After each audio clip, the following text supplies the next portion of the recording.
He went to the IIT Delhi, later he finished his MBA from the prestigious IIM Ahmedabad, but finally found his calling in writing books, and now Chetan Bhagat is out with his next novel, India Positive, which is about India, probably his first non-fiction. Welcome to the show, Chetan. Why non-fiction, and why during election time this kind of very topical issues like Dadri lynching, like intolerance you're talking about? Yeah. Hi. Firstly, thank you for having me, and hello to Asianet viewers. Very happy to be here. You know, I've normally been known for fiction, love stories, movies, things like that. But I've also realized that a lot of people read me, a lot of young people read me. So I think it's a chance for me to talk to them about the country.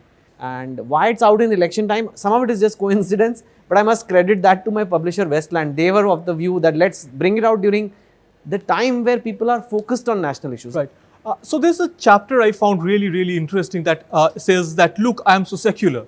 I was going through a book and that talks, I'll quote there, there you write, mention that I don't feel safe sending my parents to Amarnath Yatra after Muslim terrorists killed Hindu pilgrims. Chances are that several people out will scream communal, communal. At a step, just help us understand why you say so and what you intend to say so. Once there was a Amarnath Yatra and a lot of pilgrims were killed by terror attacks. But it's come to a point where you can't even say that sometimes, you know, there are genuine issues the Hindu community may have. And I think it was important that I mentioned that too. Just as sometimes the Muslim community feels unsafe, it is possible that the Hindu community feels unsafe going to some pilgrimage sites if they are being attacked. So do you think there's a narrative problem in our polity that probably the counter narrative is never portrayed, and if you portray it, you're branded communal? I think in our country, secularism is a political tool. I mean, it's like a political currency, especially during election time, which we are now. So while everybody says we should be secular, everybody tries to use secularism to get their vote bank. Right.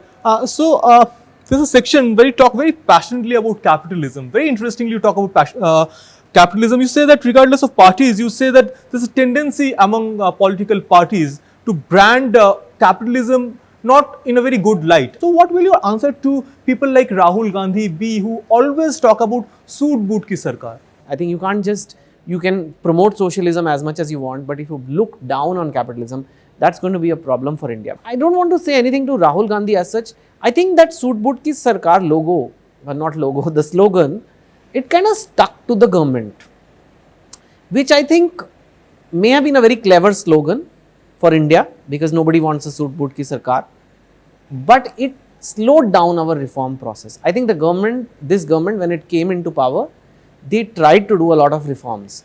So I think somewhere down the line, the government slowed down its reform pace after that soot boot sarkar label.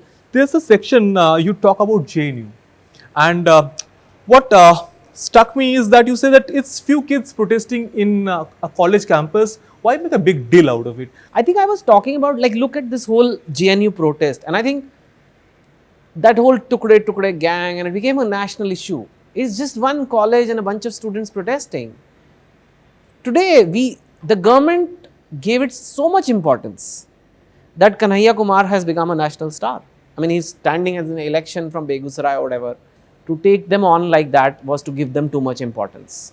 I don't think that was the right thing to do. One thing you haven't spoken out on is Sabarimala. Sabarimala is something that has divided the southern part of India, particularly Kerala, split midway. And there are women protesting for kilometers, miles, yes, against the allowance of, people, the highest court of the law allowing them to enter. So, which side of the debate are you on? Letting the courts decide on religion is very problematic. Okay, I'll tell you why. Let's say you have some conventions, like people should not wear really tiny shorts and go into the temple, or like people should not wear swimsuits and go into temples.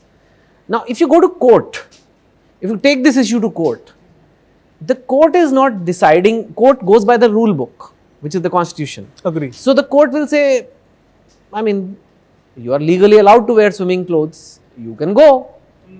Court will say, we don't have an issue. Yeah. But for the sanctity of our religious places, it won't be a good thing to do.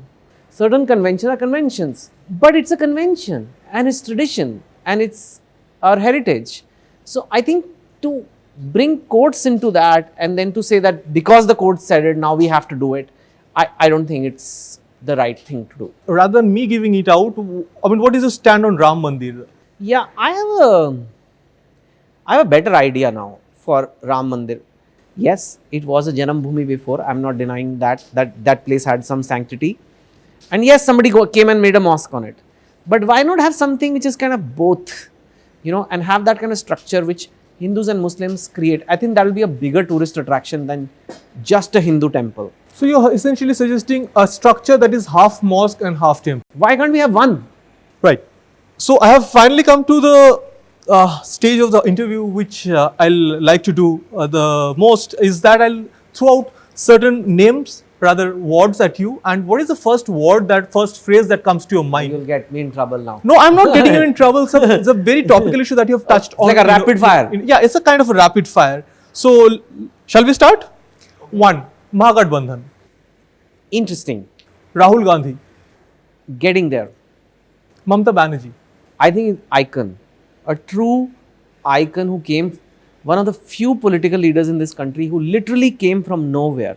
I may not agree or disagree with her politics always, but I think she's an icon. I mean, how? She'll be definitely happy with you, I'm sure. Oh, I'm a fan of hers, and Bengali language is so sweet. Balakot.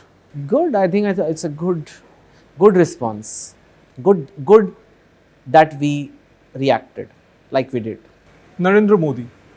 In the middle of an election, very busy right now. That my first thing coming to mind is that. The campaigning so far this election.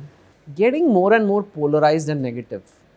Wayanad, the second constituency where Rahul Gandhi is fighting from down south. I think it's a beautiful place. That's all I would say. Wayanad for me it's like a beautiful town and one of the prettiest towns in the country. I don't associate Wayanad with politics. But I think people there are very smart and they will, they are very wise voters. Wise voters. Well, interesting you say that. Secularism. It's a must for India. And finally, India positive. My book, please read it.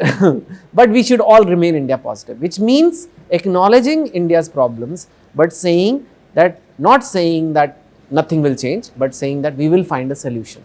Finally, before I let you, Chetan, an honest answer from you.